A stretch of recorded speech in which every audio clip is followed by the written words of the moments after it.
राधे राधे। आज हम लोग इस वीडियो में Q2 FY26 के नंबर डिस्कस करने वाले हैं, पर्टिकुलरली आरआर केबल के बारे में। हम लोग पूरा डिटेल में समझेंगे कि क्या उनका एक तरीके से ग्रोथ है Q2 में और क्या उन लोग का एक तरीके से Q1 में ग्रोथ था। और हम लोग ये भी देखेंगे कि इन लोग का एक तरीके से फुल ईयर के लिए FY26 में गाइडेंस क्या है। और हम लोग ये भी एक तरीके से पीयर टू पीयर कंपेयर करेंगे पॉलीकैब के साथ, फिर उसके बाद KEI के साथ, फिर एक साथ में एक छोटी सी और कंपनी है डायनेमिक केबल के साथ। तो चलिए इस वीडियो को स्टार्ट करते हैं। ध्यान रखिएगा ये वीडियो कोई भी बाई और सेल रिकमेंडेशन बिल्कुल भी नहीं है, प्लीज़ आप लोग अपना रिसर्च खुद कीजिएगा। तो चलिए सब स्टार्ट करते हैं आरआर केबल के बारे में। अगर आप लोग देखोगे ना, ये एक तरीके से same to same business model है, जैसे पॉलीकैब है और जैसे KEI है। अगर इनका डिवीजन की बात की जाए तो इनका भी एक तरीके से इनका दो डिवीजन है। पहला वायर एंड केबल और दूसरा एक तरीके से FMEG। यहाँ पे आप लोग देखोगे वायर एंड केबल में एक तरीके से इन लोग का 91% ऑफ द रेवेन्यू आता है और जो बाकी बचा 9% वे आता है FMEG। ये अगर आप लोग देखोगे इसमें होता क्या है मोस्टली, तो फिर ये जो आपका FMEG साइड है ना, ये एक तरीके से फास्ट मूविंग वाला सामान है। यानी कि यहाँ पे एक तरीके से फैन हो गया, ठीक है, फिर एक तरीके से स्विच हो गया, ठीक है, फिर उसके बाद और भी अदर प्रोडक्ट जो कि वायर और केबल को हटा के जितने भी आते हैं वे सारे मोस्टली मान के चलिए FMEG साइड में आते हैं। तो आप लोग अगर देखोगे ना, इस बार का इनका Q2 FY26 का नंबर मतलब 19.5% से इन लोग का ग्रोथ हुआ है टॉप लाइन में। और साथ में अगर आप यहाँ पे देखोगे एक तरीके से इन लोग का प्रॉफिट आफ्टर टैक्स 134% से मिला है। अगर आप लोग इसको कंपेयर करोगे पॉलीकैब से, KEI से या फिर डायनेमिक केबल से, मतलब बहुत ज़्यादा इन लोग को ऑपरेटिंग लेवरेज एक तरीके से मिला हुआ है। अगर आप लोग खुद देखोगे इन लोग का EBITDA मार्जिन जो एक तरीके से लास्ट Q2 FY25 में 4.7% का राउंड था, लेकिन इस क्वार्टर में आते आते इन लोग का 8.1% हो गया। तो इसी की वजह से आप लोग देखोगे ना, इन लोग का पैट मार्जिन मतलब डबल हो गया। आप लोग खुद देख सकते हैं एक तरीके से जो एक तरीके से 2.7% के अराउंड था इन लोग का पैट मार्जिन, वे अब आके हो चुका है 5.4%। और अगर आप लोग देखोगे एक तरीके से अब थोड़ा सा हम लोग बात कर लें पीयर टू पीयर कंपेयर में, तो पॉलीकैब देखोगे उन्होंने 18% का राउंड अपने टॉप लाइन को ग्रो किया, ठीक, और KEI ने ग्रो किया अपने टॉप लाइन को, मान के चलिए वही 19.5% का राउंड उनका भी है, ठीक है। फिर अब आरआर केबल है, उसने अपने टॉप लाइन को इसने भी 19.5% से ग्रो किया, ठीक है। और डायनेमिक केबल है, उसने भी अपने टॉप लाइन को 20.5% का राउंड ग्रोथ किया। यानी कि ये चारों कंपनी मान के चलिए 18 से 20% के बीच में ही अपना इस बार के Q2 FY26 में ग्रोथ अपना उन्होंने दिखाया है, ठीक है। फिर अगर आप लोग देखोगे एक तरीके से अब हम लोग बात करते हैं किस कंपनी को ज़्यादा ऑपरेटिंग लेवरेज मिल रखा है। तो आप लोग देखोगे सबसे पहले अगर हम लोग बात करें पॉलीकैब का, तो उन लोग का एक तरीके से मान के चलिए 50% का राउंड उन लोग को एक तरीके से पैट उन लोग का इंक्रीज हुआ था year on year Q2 FY26 में। अगर आप लोग देखोगे KEI का, तो उसका 31% का राउंड इंक्रीज हुआ था और डायनेमिक केबल का भी आई थिंक 40-45% का राउंड ही उन लोग का प्रॉफिट आफ्टर टैक्स इंक्रीज हुआ था। आप लोग एक बार जाके ये सारे एक बार अपना ये जो नंबर मैं बता रहा हूँ एक बार जाके प्लीज़ आप लोग रीचेक कर लीजिएगा।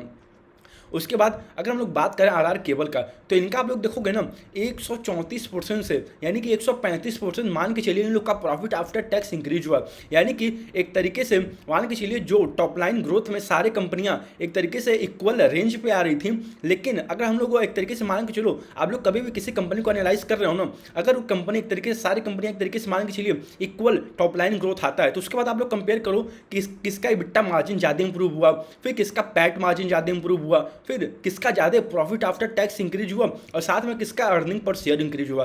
तो यहाँ पे क्लियर विन है एक तरीके से आरआर केबल के लिए। लेकिन वही है, अब हमें देखना पड़ेगा कि कंपनी क्या फर्दर गाइडेंस वगैरह देती है Q3 में, Q4 में। अगर देखा जाए तो फिलहाल के लिए इन लोग का गाइडेंस था कि ये लोग FY26 में मान के चलिए बड़े आराम से 18% का राउंड ये लोग ग्रो कर लेंगे। और यही सेम गाइडेंस KEI का भी है कि वे लोग 19-20% का राउंड वे लोग भी ग्रो कर लेंगे। और साथ में पॉलीकैब का भी मान के चलिए 18-20-22% का राउंड ही वो लोग भी ग्रोथ करते हैं। और साथ में डायनेमिक केबल का भी उन लोग का भी 20% का ग्रोथ है। अब एक तरीके से आप लोग देखोगे ना, ये सारी कंपनियां 20% वाली ही हैं ग्रोथ में, ठीक है। अब आप लोग को ये देखना पड़ेगा कि किसका एक तरीके से फॉरवर्ड भी कम आता है, ठीक, फिर उसके बाद कौन सी कंपनी और हाई रेट से आने वाले समय में ग्रो कर पाएगी और किसका ज़्यादा एक तरीके से मार्जिन वगैरह इंप्रूव हो रहा है, किसको ज़्यादा ऑपरेटिंग लेवरेज मिल रहा है। तो फिर फिलहाल के लिए अगर हम लोग आरआर केबल का H1 का नंबर बात कर लें, H1 FY26 का, तो यहाँ पर आप लोग देखो कि 16.5% ग्राउंड इन लोग का टॉप लाइन ग्रोथ हुआ है और बॉटम लाइन में प्रॉफिट आफ्टर टैक्स इन लोग का 81% का अराउंड ग्रोथ हुआ है। यानी यहाँ पे भी एक तरीके से कंपनी बहुत अच्छे तरीके से H1 में भी अपना नंबर्स वगैरह ग्रो की है।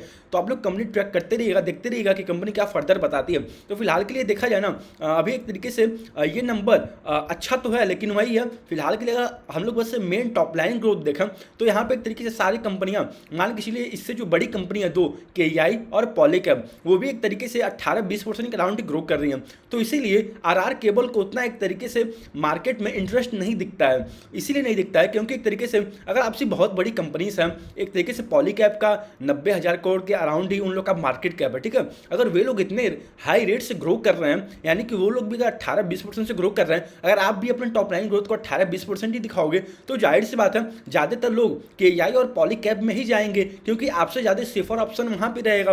लेकिन वही है, अब हमें देखना पड़ेगा कि फर्दर क्या आरआर केबल अच्छे मार्जिन से बीट कर पाएगा आने वाले Q3 में और Q4 में। क्योंकि आप लोग देखोगे ना, सारे वायर और केबल डिवीजन वाले सारे कंपनी बताते हैं कि उन लोग का H2 as compare to the H1 ज़्यादा हाई होता है। क्यों? क्योंकि वहाँ पे ज़्यादा मानसून नहीं होता है और वहाँ पे एक तरीके से मान के चलिए वर्क वगैरह ज़्यादा होता है। ये सारे जितने भी कंस्ट्रक्शन वाले वर्क वगैरह होते हैं, तो वही है, अब हमें देखना पड़ेगा Q3 में Q4 में कि कौन हाई रेट से ग्रो करता है। अगर आप लोग आरआर केबल को ट्रैक कर रहे हो, आप लोग ये ट्राई करो देखने का कि कंपनी क्या आने वाले क्वार्टर्स में अच्छे रेट से और ग्रो कर पाएगी, क्या एक तरीके से बड़े मार्जिन से अपने पीयर ग्रुप में बीट कर पाएगी उनको या फिर नहीं कर पाएगी। अगर मान लो अगर एक तरीके से ये कंपनी भी 18 से 20% ही ग्रो करता है as compare to the Polycab और KEI, ठीक है, तो आप लोग उस समय तब आप लोग एक तरीके से जाके देखो कि किसका ज़्यादा प्रॉफिट आफ्टर टैक्स इंक्रीज हो रहा है। तो फिलहाल के लिए देखा जाए तो इस क्वार्टर में आरआर केबल का प्रॉफिट आफ्टर टैक्स ज़्यादा रेट से इंक्रीज हुआ